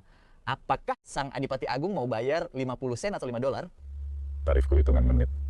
Harusnya gratis. Adipati Agung yang menelepon, kamu harus merasa terhormat, saut Vincent. Vincent terkekeh. Baiklah diskon teman. $5 per jam. Penelope memeriksa waktu. Sekarang jam 9.30, 2 jam. Bagaimana kalau 520? Kode 520 terdengar. Mirip aku cinta kamu dalam bahasa Mandarin. Vincent berbaring sambil tertawa hingga dadanya terguncang. Seberapa sibuk kamu belakangan ini? Hampir selesai. Dokumen sudah ditandatangani dan akan dinotariskan besok. Persetujuannya butuh 2 atau 3 hari. Vincent bergumam mengiyakan tanda mengerti lalu menceritakan kejadian malam itu kepada Penelope. Aku terus memikirkannya tapi masih tidak paham kenapa keluarga Vance menolak hadiah uang tersebut. Terakhir kali aku sebingung ini saat menilai investasi merek busana senilai $5 juta. Sekarang aku susah tidur hanya karena uang $5.000. Penelope tertawa lembut. Kamu takut kan? Penelope mengatakannya dengan sangat yakin seolah lebih memahami Vincent dibanding dirinya sendiri. Takut akan apa? Tanya Vincent ragu. Vincent tidak menampik, hanya tidak mengerti. Kamu takut akan kasih sayang keluarga? Ucap Penelope lembut. Vincent terdiam. Memang benar orang luar melihat lebih jelas. Saat Penelope menunjukkannya, Vincent tahu dia benar. Malam ini dia takut berharap terlalu tinggi, lalu kecewa lagi. Padahal dulu dia sangat mendambakan kasih sayang keluarga, tapi orang tua angkatnya hanya fokus mengasah akademis dan bisnis kedua kakak perempuannya. Vincent pun selalu diabaikan begitu saja. Di kedai kediaman Sterling, dia memakai pakaian terbaik dan menyantap makanan termewah, tapi yang dibutuhkannya hanyalah pengakuan. Vincent belajar tanpa lelah, selalu menjadi nomor 1 di kelasnya, serta menyelesaikan setiap program pelatihan dari keluarganya dengan sempurna. Semua dilakukan hanya demi mendengar satu kata pujian dari orang tuanya, namun harapan itu selalu dihancurkan. Mendengar kesunyian Vincent, suara Penelope melembut. Vincent, jika kamu menghadapi sesuatu yang tidak bisa dinalar otakmu, gunakanlah hatimu untuk merasakannya. Kamu layak dicintai. Aku cukup kuat menghadapi bencana apapun. Tidak ada yang perlu dikhawatirkan, sahut Vincent. Ucapan Penelope memberinya ketenangan yang aneh. 2 tahun lalu, sebelum keluarga Vance bangkrut, Vincent mendapati dirinya bukan seorang Sterling asli dan menceritakannya pada Penelope. Sejak itulah, Penelope memanggilnya Vincent atau Vince, sengaja menghilangkan nama belakang Sterling. Vince, panggil Penelope dengan suara melembut yang terdengar hangat di telepon. Teruslah maju, aku akan selalu berada tepat di belakangmu. Vincent tersenyum. Aku tahu, kamu kartu as rahasiaku. Bahkan jika aku mempertaruhkan segalanya dan kalah selama ada kamu, aku tidak benar-benar kalah. Mungkin peringatannya hari itu membuahkan hasil. Selama beberapa waktu berikutnya, Theodore bersikap baik di sekolah dan tidak memprovokasi Vincent lagi. Hari perjamuan penyambutan pun tiba dengan cepat. Di aula perjamuan, Spencer terkejut melihat kehadiran Leo. Apa yang kamu lakukan di sini? Bukankah kamu di pihak Vincent? Aku di sini untuk mengumpulkan informasi dan mengejeknya nanti. Jawab Leo santai sambil mengangkat ponselnya. Kedua nona Sterling sudah kembali. Aku berjanji akan menyiarkan langsung seluruh kekacauan ini untuk Vince. Leo dengan antusias mengarahkan. Kameranya sudah siap buat merekam. Luna memutar malas matanya. Tapi begitu melihat tunangannya lagi asyik mengobrol dan tertawa dengan seseorang di pojokan, mukanya langsung berubah kecut. Dia langsung menghampirinya tapi belum sempat bicara, pelantang suara aula mendadak berisik. Richard Sterling sudah berdiri di panggung memegang mikrofon. Semua orang langsung menoleh untuk melihat Theodore yang memakai setelan jas putih bersih di antara Richard dan Beatrice. Gayanya mirip pangeran manja yang elegan tenang, tapi luar biasa sombong. Leo langsung melakukan panggilan video ke Vince. Vince, pestanya sudah mulai. Acara lawaknya lagi siaran langsung. Dia berbisik sambil memutar ponselnya 360 derajat. Kira-kira apa ya, hadiah selamat datang dari mantan saudari gilamu buat Theodore? Dijamin tidak ada yang beres. Vince sendiri sedang duduk di meja baru kamarnya. Cahaya lampu hangat membuat bayangan tajam di wajahnya. Matanya berkilat dengan senyum tipis di bibir. Jangan banyak omong, rekam saja. Kalau ada drama terjadi. Pastikan kamu dapat sudut yang pas. Misi diterima. Leo memberi tanda oke ke kamera lalu langsung merekam. Dia benar-benar tidak mau melewatkan sedetik pun kekacauan yang akan terjadi. Di panggung, Richard membacakan pidato pembuka yang sangat membosankan. Begitu selesai, dia memberikan mikrofon kepada Theodore untuk memperkenalkan diri. Halo semuanya, saya Theodore. Saat tahu orang tua yang merawat saya selama 17 tahun ternyata bukan orang tua kandung. Saya sangat terkejut. Itu pidato yang terlalu puitis dan dramatis, pasti dibuatkan orang lain. Theodore cuma menghafalnya saja. Leo mencibir sambil memutar matanya lagi. Luna tidak peduli omongan Theodore. Tidak ada yang peduli bagaimana dia tertukar saat lahir atau cara hidupnya selama 17 tahun ini. Mereka kesini cuma karena ini acara keluarga Sterling, dinasti terkuat di kota Kim. Mau bisnis bareng atau tidak, gengsi tetap harus dijaga nomor 1. Luna hanya peduli tangan Leo mulai memegang ponselnya. Biar aku yang pegang, bisiknya sambil mendekat lalu mencoba mengambil gawai tersebut. Leo menoleh, menyadari wajahnya sangat dekat. Dia panik, langsung memalingkan muka dan melepas ponselnya. Meski bertunangan, mereka baru genap 18 tahun. Ini murni aliansi bisnis keluarga. Sejak kecil mereka saling menganggap seperti bro saja. Tidak ada ketegangan romantis sama sekali di antara mereka. Setidaknya begitu pikir Leo saat melangkah mundur canggung sambil mengatupkan bibirnya. Luna tersenyum tipis. Wah, jagoan bela diri kecilku. Ternyata bisa malu-malu kucing juga. Di panggung, Theodore belum selesai bicara beberapa kalimat. Begitu Luna mengambil ponsel, raungan mesin mobil yang memekakan telinga terdengar dari luar. Aula pesta berada di lantai 1, tapi lokasinya di bagian hotel paling terpencil. Suara bising mesin mobil seharusnya tidak mungkin terdengar sampai sini. Pidato Theodore langsung terhenti seketika. Orang-orang yang kebingungan langsung menatap ke arah pintu ganda kayu yang tebal. Brak! Sebuah mobil sport mewah hitam Apollo Sungold menabrak hancur pintu kayu itu, langsung menerobos masuk aula. Para tamu berteriak ketakutan, panik, berhamburan menyelamatkan diri. Meja prasmanan panjang yang penuh kue dan sampahnya hancur berantakan. Minuman dan krim kue muncrat kemana-mana, benar-benar kacau. Richard dan Beatrice, yang sedetik lalu pura-pura jadi orang tua penyayang, langsung pucat pasi menatap ngeri ke arah mobil itu. Kendaraan itu langsung mengerem mendadak, berdecit keras, lalu berhenti tepat di tengah ruangan. Pintu penumpang mendadak terbuka dan seekor anjing gembala raksasa melompat keluar, langsung berlari kencang ke arah Theodore di panggung. Theodore, yang sangat takut anjing, berteriak histeris dan langsung mundur ketakutan. Dia tersandung di pinggir panggung lalu jatuh bergulingan ke bawah. Pergi dari sini, hewan liar, pergi, teriaknya kencang sambil mengibaskan tangan dan kakinya panik. Padahal semua orang bisa melihat jelas kalau anjing itu cuma duduk manis semeter di depannya, memiringkan kepala sambil menjulurkan lidah ramah, sama sekali tidak galak. Pintu kursi pengemudi pun terbuka lebar. Seorang gadis tinggi semampai keluar. Kaki jenjangnya memakai celana kulit hitam ketat, dipadu kemeja bunga-bunga kebesaran yang mencolok. Jari-jari lentiknya menurunkan kacamata hitam yang bertengger di hidung. Dia bersandar santai di badan mobil, memancarkan aura pemberontak tulen yang tidak peduli aturan. Baru saja menabrak gedung dengan mobil, tampangnya santai sekali, senyum mengejek tersungging di bibir tipisnya. Aduh. Mulut adik kecilku kasar sekali ya. Kakakmu ini sudah baik hati membawakan anjing lucu sebagai kado sambutan, kalau tidak suka ya sudah. Tapi tidak usah memaki begitu dong. Jelas tidak ada yang berpikir dia baik hati, dia memang datang mau merusak pesta ini. Dia jentikan jarinya dan si anjing gembala langsung berjalan kembali lalu duduk manis di kakinya sambil mengibas ekor. Wajah Richard langsung merah padam karena murka. Gwen Sterling, siapa yang menyuruhmu menyetir ke dalam? Bagaimana kalau ada yang terluka? Bawa anjing itu dan keluarkan mobilmu sekarang juga. Gwen hanya mengangkat bahu. Kenapa marah sekali? Ya, anakmu ini kan sudah 2 tahun di luar negeri dan ayah tidak pernah menanyakan kabarku. Sekarang setelah punya anak laki-laki, ayah tidak sayang lagi ya? Jangan membuatku mengulanginya. Keluar! Richard membentak dingin. Gwen mendesah dramatis, menyuruh anjingnya masuk mobil lagi, lalu dengan santai memundurkan mobil sport mewahnya keluar melewati pintu yang hancur. Serena Sterling, si putri sulung yang tiba-tiba menyelinap masuk tanpa disadari, langsung maju untuk mengendalikan situasi. Mohon maaf semuanya, adik saya memang kurang sopan santun dan membuat kalian semua terkejut. Saya sudah mengatur agar aula di sebelah dibuka. Silahkan lewat sini. Berkat Serena yang turun tangan, para tamu menghormatinya dan tidak mempermasalahkan kejadian hampir mati tadi. Sementara itu, Theodore langsung diseret ke ruang istirahat VIP oleh Richard dan Beatrice. Atmosfer di sana terasa sangat mencekam dan menyesakkan. Theodore sampai susah bernapas, meremas tangannya sendiri dengan cemas. Jantungnya berdebar kencang ketakutan. Ya maafkan aku, rengeknya lemas. Aku takut sekali dengan anjing sejak kecil. Belum sempat dia menyelesaikan kata-katanya.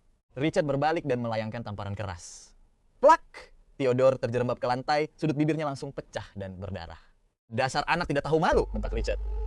Di banyak orang malah berteriak kasar seperti preman jalanan. Kamu benar-benar bikin malu nama keluarga Sterling. Theodore memegang pipinya sambil mendongak tidak percaya. Sejak kembali ke keluarga ini, dia selalu dimanja dan dipuji. Dia tidak pernah dipukul sama sekali. Dia menatap ayah kandungnya dengan rasa benci.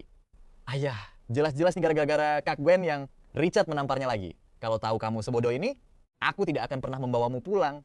Tangis Theodore pecah, tak terbendung, pipinya terasa panas, tapi hatinya jauh lebih sakit.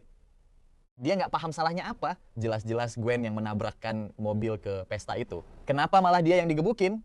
Dia menatap Beatrice memohon bantuan. Ibu, jangan panggil aku ibu, potong Beatrice dengan wajah sedingin es. Suaranya membeku, tiap kata menusuk tajam. Hari ini kamu bikin keluarga Sterling jadi bahan tertawaan. Ulangi lagi, dan aku akan mengusirmu lalu membawa Vincent pulang. Sekarang balik ke rumah dan renungkan kegagalanmu. Richard menatap tajam Theodore untuk terakhir kali sebelum membawa istrinya keluar untuk mengurus kekacauan di aula baru.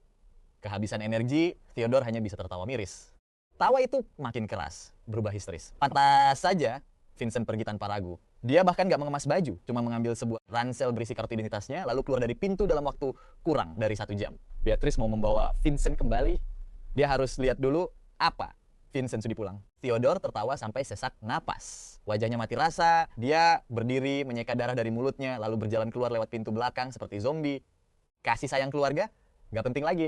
Sekarang dia punya pakaian sutra mewah, makanan lezat, dan orang yang tunduk padanya. Dia hidup ala sosialita, kelas atas. Ini yang benar-benar dia inginkan. Sangat kontras dengan atmosfer berat di pesta keluarga Sterling. Makan malam di kediaman keluarga Vance justru rasa hangat dan penuh tawa. Malam itu mereka menyantap gurami asam manis kesukaan Vincent. Dia menyeruput kuah asam pedasnya dan memuji masakan Susan. Susan tersenyum lebar sampai matanya menyipit manis. Natalie punya kabar seru. Temanku punya kakak laki-laki yang bekerja di dunia produksi film. Saat ini drama web pendek, adaptasi novel lagi ngetren banget. Kata temanku, wajahku cocok untuk itu. Dan kalau mau kerja paruh waktu, dia bisa mengenalkanku untuk peran pendukung. Tapi apa bisa dipercaya? Dunia hiburan terkenal sangat kacau. Banyak penipu menjerat orang, meminta biaya pelatihan $1.000, menjanjikan peran, lalu menghilang begitu saja. Arthur yang berpengalaman di dunia bisnis sudah mendengar banyak penipuan serupa.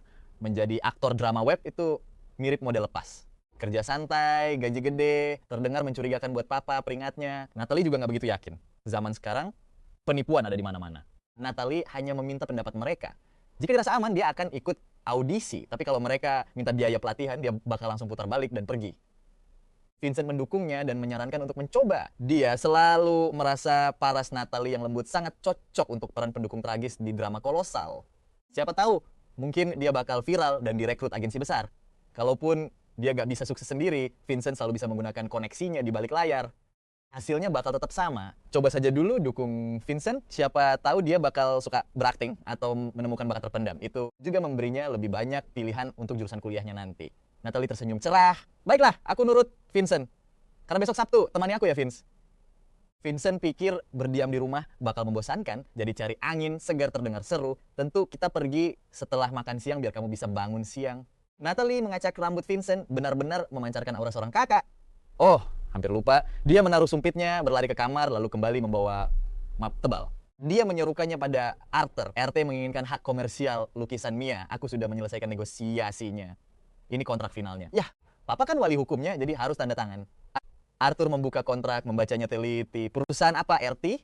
Orang tua biasanya nggak paham game, tapi anak muda pasti tahu. Natalie menjelaskan dengan antusias banyak game, punya turnamen e-sports besar sekarang. RT itu merek kelas atas untuk keyboard mekanis, mouse, dan headset.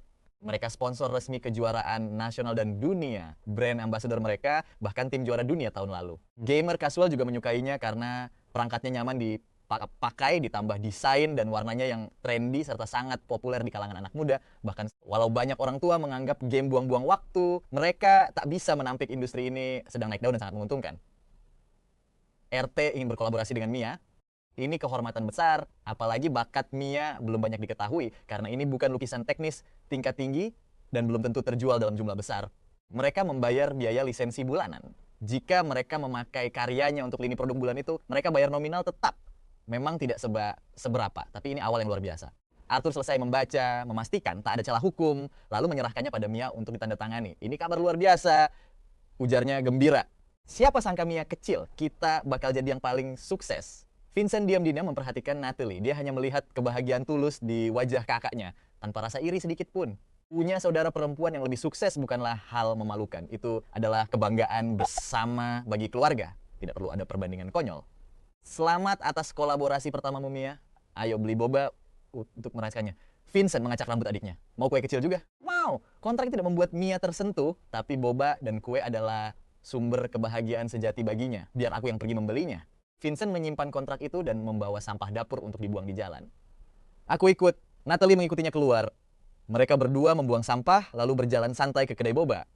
Tepat saat mereka sampai di gerbang kompleks apartemen, sebuah mobil sport mewah yang sangat mencolok menderu ke arah mereka mengerem mendadak tepat di depan kaki Vincent. Melihat Apollo sungut tersebut, Vincent langsung berhenti di tempat. Matanya menyipit tajam, senyuman langsung memudar dari wajahnya. Gwen Sterling keluar. Dia bersandar pada atap mobil, melempar seringnya angku pada Vincent. Wah, lihat siapa ini? Adik kecil yang kabur tanpa pamit. Baru pergi dari Sterling setengah bulan, sekarang kamu cuma pakai pakaian gembel murah. Semua yang menempel di tubuhmu bahkan nggak sebanding dengan sarapan lamamu. Bibir Vincent melengkung, membentuk senyum dingin, mata mereka beradu tajam, memercikkan ketegangan. Nona Gwen sepertinya punya banyak waktu senggang ya. Apa menindas adik kandungmu sendiri kurang menghibur? Kamu sampai menyetir jauh-jauh ke sini untuk menengokku. Sungguh tersentuh. Aku sangat mengkhawatirkanmu, kata Gwen.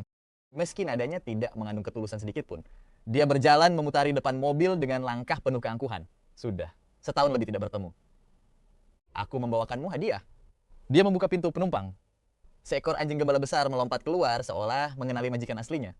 Anjing itu berlari lurus ke arah Vincent, mengendus kakinya, lalu duduk patuh. Vincent menatap anjing itu lalu mendadak tertawa. Padahal orang yang berdiri di depannya ini tingkahnya malah lebih mirip anjing dibanding anjing beneran. Apa? Dia pikir Vincent gak bakal ngenalin kado bekas ini. Padahal Vincent belum nonton video Leo, tapi dia tahu Gwen emang gila mobil. Mobil Apollo Sungot edisi terbatas, favoritnya ini bumper depannya penyok dan penuh baret. Catnya juga sudah mulai mengelupas. Plus kena cipratan sampahnya kering dan sisa krim kue. Pas melihat jam, gak butuh kejeniusan buat nebak kalau dia mengendarai. Mobil ini menembus pintu aula pesta sambutan, lalu langsung tancap gas ke sini tanpa berhenti. Anjing ini jelas-jelas anjing yang sama yang dia bawa untuk menakut-nakuti pangeran kecil yang sombong itu. Kamu gak berubah, selalu benci barang bekas, kata Gwen sambil bersandar di pintu mobil. Tapi aslinya anjing ini ku beli buat kamu kok. Cuma mampir ke salon hewan dulu. Masa kamu sepicik itu? Yang bener aja. Vincent terkekeh. Melangkah perlahan mendekatinya sampai jarak mereka sangat dekat.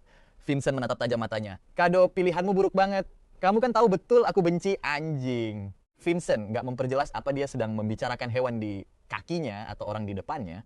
Ketegangan di antara mereka sangat terasa, bagai dua pedang yang siap saling tebas. Natalie bagai angin sepoi-sepoi merasakan atmosfer berbahaya itu, tapi sama sekali gak takut. Dia berkata dengan lembut, Vincent, dai teh susunya sebentar lagi mau tutup. Gwen bersikap seolah baru menyadari keberadaan Natalie. Dia memandanginya dari atas sampai bawah dengan penuh hinaan. Gadis miskin yang bangkrut. Berani-beraninya kamu menyela pembicaraanku? Natalie cuma tersenyum tipis tanpa beban, tanpa rasa permusuhan sedikit pun. Dia adik laki-lakiku. Apapun masalahmu dengannya, urusannya adalah urusanku juga. Gwen mencibir, kamu nggak pantas jadi kakaknya. Dia nggak pantas, tapi kamu pantas. Vincent langsung membalas telak, tanpa menahan sarkasmenya. Wah, dingin banget ya kakak senior. Padahal kupikir kebersamaan kita selama 17 tahun ada artinya. Gwen sama sekali nggak marah. Dia bersandar pada mobil sambil tersenyum, tapi senyumnya hampa. Vincent memutar bola, matanya kesal. Sebenarnya kenapa kamu kesini? Mau menyeretku pulang? Gwen tampak acuh tak acuh, nadanya sulit ditebak. Aku cuma lagi denger lelucon. Minta maaf. Rumahku kan di sini. Memangnya kamu menyuruhku pulang kemana? Aku nggak akan pergi bersamamu malam ini. Tegas Vincent datar. Dan lain kali suruh Senang yang mencariku. Kamu tahu sendiri dia bukan orang yang gampang diajak bicara. Dia bukan kakak sulungku, bantah Vincent seketika. Di tengah ketegangan mereka. Merasa anjing itu menggesekkan tubuhnya ke celana Vincent. Dia pun menunduk. Anjing itu mengibas-ngibaskan ekornya. Berusaha cari perhatian. Wajah Vincent menggelap. Dia membungkuk, mencengkeram kerah anjing itu, lalu mengangkatnya dengan sangat mudah, mendorong Gwen ke samping, lalu melemparkan si bola bulu itu dengan mulus, tapi mantap melewati jendela penumpang yang terbuka. Vincent nggak mau peduli dengan drama kacau Gwen. Dia pun berbalik ke arah Natalie. Ekspresi wajahnya langsung melembut. Ayo pergi, Kak. Dia sudah menunggu. Mendengar Vincent memanggilnya kakak dengan begitu natural dan penuh kasih sayang. Tatapan mata Gwen langsung menggelap tajam. Natalie menyadari hal itu, lalu menarik lembut bahu Vincent, membuat Vincent bertukar posisi dengannya demi menghalangi pandangan Gwen. Sudah, larut malam. Nona, Gwen. Sebaiknya Anda pulang, ucap Vincent tanpa menoleh. Menatap bayangan mereka berdua, yang satu tinggi dan satunya pendek, perlahan menjauh. Gwen mengumpat pelan, dia mengeluarkan ponselnya, lalu menelepon seseorang. Adik kecilmu sudah punya anjing baru buat mainan. Apa kamu bakal diam aja? Di seberang telepon, Serena terdiam sesaat sebelum membalas dingin. Kalau kamu secemburu itu, rebut kembali aja sendiri. Gwen murka. Apa bagusnya daerah kumuh yang bobrok itu? Apa otaknya geser? Rumah Sterling itu kayak istana, tapi kamu bahkan jarang pulang. Terus kamu mau biarin dia membusuk di sana? Serena tetap tenang seperti biasa. Mengabaikan amukan adiknya itu. Dia tinggal di daerah kumuh sekarang kan murni gara-gara kamu sendiri. Bukannya kamu yang merencanakan kebangkrutan keluarga fans. Gwen menggertakkan giginya. Aku memang berbuat satu kesalahan dan aku akuinya. Tapi sekarang kenapa mendadak semuanya jadi salahku? Suara Serena terdengar datar tanpa emosi. Jangan coba-coba bujuk Vincent buat kembali. Toh, dia bakal mengabaikanmu. Aku mending santai menonton pertunjukannya aja. Setelah itu, telepon ditutup. Gwen memukul setir lalu tancap gas. Natalie dan Vincent membeli 5 teh susu dan 2 kue macam ini. Mereka berjalan pulang di bawah hembusan angin malam yang sejuk, sama sekali gak terganggu dengan drama tadi. Natalie mengamati Vincent sejenak.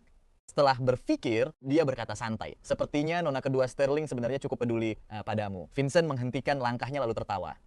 Jangan mengujiku, Kak. Aku gak ada niatan pergi bersamanya. Karena sudah keluar dari keluarga Sterling, aku gak bakal pernah kembali. Aku akhirnya berhasil merangkak keluar dari jurang, mana mungkin bodoh banget sampai melompat ke kobaran api lagi. Soal Gwen yang peduli padaku, mungkin ada benarnya. Tapi cara orang gila menunjukkan kasih sayang tuh gak sanggup kuhadapi. Waktu umur 5 tahun, aku masih sangat polos. Aku sangat mendambakan kehangatan keluarga dan perlindungan dari seorang kakak perempuan. Pas dibully di taman kanak-kanak, aku mengadu ke Gwen. Orang normal bakal membela adiknya, langsung melabrak ke sekolah dan memarahi si pembuli. Tapi Gwen malah menyeretku ke dojo taekwondo. Dia bilang, kalau kamu cukup kuat, gak ada yang berani membulimu. Terus dia langsung tanding lawan adik kandungnya yang berumur 5 tahun yang baru belajar. Dia sama sekali gak menahan diri. Dia memukul Vincent keras banget sampai terluka parah dan dirawat di rumah sakit selama 3 bulan. Rencana Susan jualan kaki 5, berjalan mulus. Hari ini, teman Arthur sudah mengantarkan gerobak makanan bekas dari gudang. Dia berencana mencoba berjualan besok di pasar lokal yang ramai pengunjung dan tetangganya ramah-ramah. Jadi gampang buat dapat masukan demi menyempurnakan resepnya. Lusa nanti, tepat hari Senin, dia bakal resmi mulai berjualan di gerbang SMA 1. Semoga jualan Mama laris manis. Sorak Mia sambil mengangkat gelas teh susunya. Mereka semua bersulang bersama. 2 kue mini itu dibagi 2, 1 buat Susan, 1 buat Mia. Vincent benar-benar bintang keberuntungan keluarga kita. Ucap Arthur terharu. Semenjak kamu kembali, semuanya jadi jauh lebih baik. Waktu Theodore tinggal di sini, dia mengeluh setiap hari. Suasananya suram banget. Semua orang depresi dan mereka cuma hidup kayak robot. Mengulang rutinitas suram yang sama hari demi hari. Sejak Vincent kembali, dia membantu urusan rumah tangga, menjadi penggerak utama yang mendorong semua orang maju, membuat mereka memikirkan peluang baru dalam hidup. Apartemen mereka direnovasi dengan indah berkat koneksi Vincent. Melenyap